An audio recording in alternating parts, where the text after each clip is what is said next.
Nestle has been a subject of significant criticism over the years, with some labeling it as one of the most evil corporations due to its controversial practices. The company's actions have sparked debates on ethics, corporate responsibility, and the exploitation of resources and people. Below are the primary reasons critics target Nestle with such accusations. 1. Water privatization. Nestle has been heavily criticized for extracting and privatizing water from natural sources. The company bottles water at minimal costs from public sources and sells it at a high markup.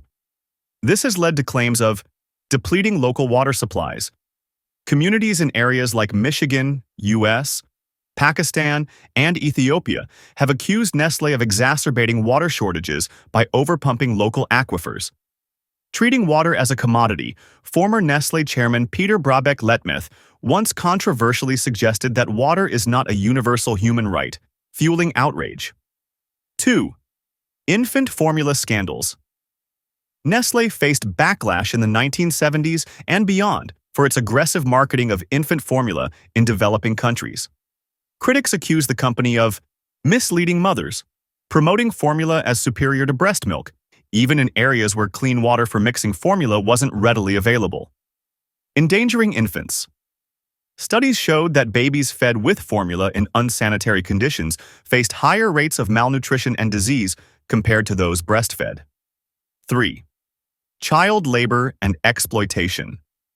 Nestle has been implicated in cases of child labor and unethical practices within its supply chains, particularly in the cocoa industry. Forced child labor. Reports indicate children working in hazardous conditions on cocoa farms in West Africa. Legal battles. Nestle has faced lawsuits over its alleged role in perpetuating these practices, though the company claims to be working on eradicating child labor from its supply chain.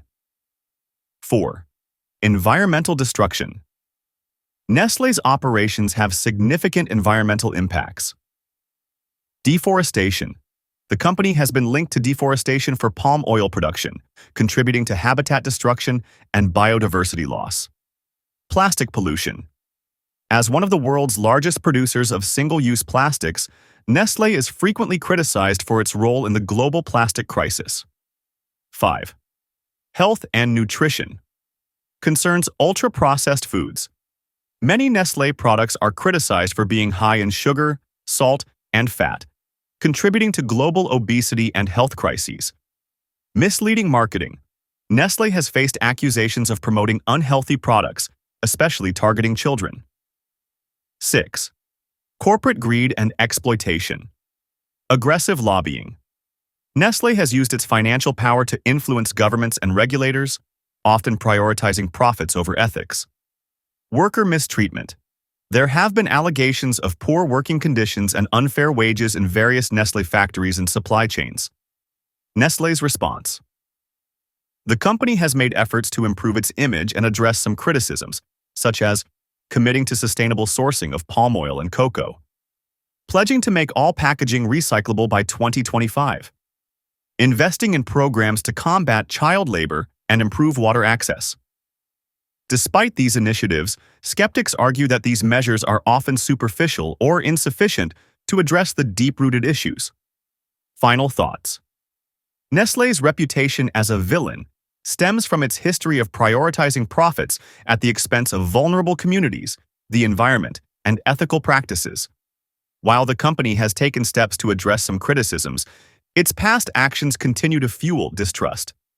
Whether Nestle deserves the label of most evil depends on one's perspective on corporate accountability and whether their reforms are genuine or mere PR strategies. Would you like to dive deeper into any of these topics?